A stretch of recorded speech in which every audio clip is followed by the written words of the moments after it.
Bismillahirrahmanirrahim. Assalamualaikum warahmatullahi wabarakatuh. Teman-teman, cacat terus semuanya. Kalau pengen cerita kejadian nyata waktu kemarin di Tanah Suci yang mudah-mudahan kita bisa ambil pelajaran ya.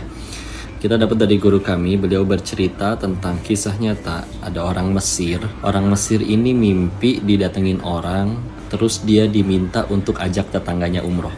Bangunlah dia. Dia pikir cuman ya bunga tidur lah. Apalagi tetangganya itu memang ya kelihatan gak pernah ke masjid, kelihatan gak pernah sholat.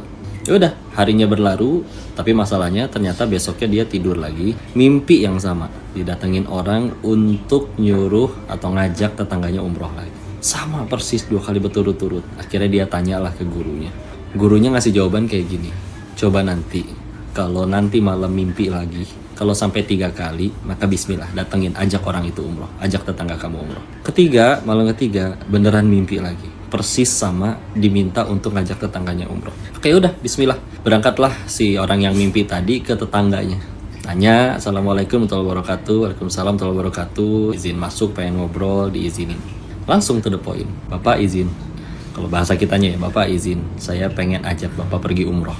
Kaget, hah? Tunggu dulu, jangankan umroh. Saya sholat aja nggak tahu caranya. Nanti saya ajarin.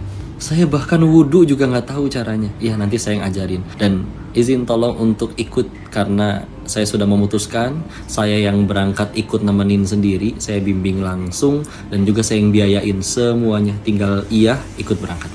Maka Masya Allah, akhirnya apa yang terjadi? Ya memang orangnya semenjak hari itu juga memang prepare jadinya.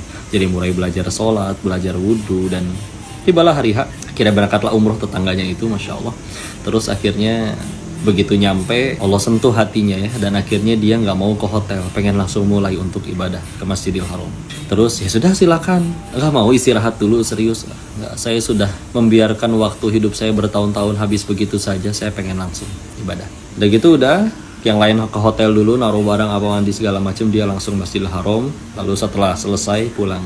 Besoknya izin lagi, pengen berangkat ke Masjidil Haram duluan, tapi kali ini kau lebih lama. Dihubungin juga nggak bisa. Ketika dicari-cari, qadarullah ternyata orang itu ditemukan sedang sujud dalam keadaan sudah wafat, meninggal dalam keadaan sujud di Masjidil Haram. Maka dimintalah untuk disampaikan kepada pengurus dan diizinkan untuk disolatkan di situ beserta dengan jutaan orang jemaah di Masjidil Haram. Masya Allah. Orang yang mimpi ini masih kayak mikir dan akhirnya penasaran dan akhirnya tanya ke istrinya, apa ini kok bisa-bisanya kejadian kayak begini? Meninggal sujud di Masjidil Haram, Masya Allah, husnul khatimah. Maka istrinya cerita, iya memang suami saya sholat enggak sebelum diajak ya, tapi yang saya tahu dia punya hati yang baik. Kami punya tetangga, masih satu kompleks, seorang nenek-nenek yang suami saya itu yang wafat itu sudah berjanji untuk membagi setengah gajinya untuk nenek tersebut setiap bulan. Dan yang selalu didoakan oleh nenek tersebut setiap kali diberikan uang oleh suaminya cuman satu, nggak pernah ada doa yang lain, cuman satu.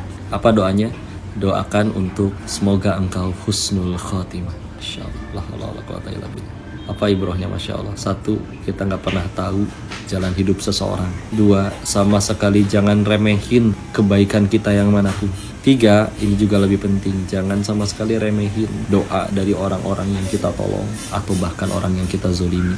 Dan demi Allah, kita tahu ya hadis tentang doa untuk minta husnul khotimah itu, kalau kita minta doa husnul khotimah, ya Allah wafatkan hamba dalam keadaan husnul khotimah, di riwayat hadisnya disebutkan bahwa setan akan berkata, ini manusia cerdas, pintar ini. Karena kalau sudah husnul khotimah ya sudah tuh, bismillah, surga sudah di tangan insya Allah. Maka insya Allah teman-teman, yuklah, nggak ada yang pernah tahu kita hidup seperti apa. Bisa jadi ada yang sudah pergi ke sana tapi hatinya belum terketuk. Tapi kalau Allah sudah mau, masya Allah, berakhir dengan akhir yang baik, husnul khotimah. Maka semoga semua yang lihat video ini, nonton video ini, di-share, disebarin. Semoga semakin termotivasi berbuat baik. Karena bisa jadi nikmat dan nyamannya hidup kita itu adalah doa dari orang-orang yang kita tolong. Dan yang paling penting semoga Allah wafatkan kita dalam keadaan husnul khatimah. Mudah-mudahan kisah ini bermanfaat. Barakallahu fikum. Silakan di-share jika dirasa bermanfaat. Mohon doakan dan nasihati kokoh ya. Assalamualaikum warahmatullahi wabarakatuh. Barakallahu fikum.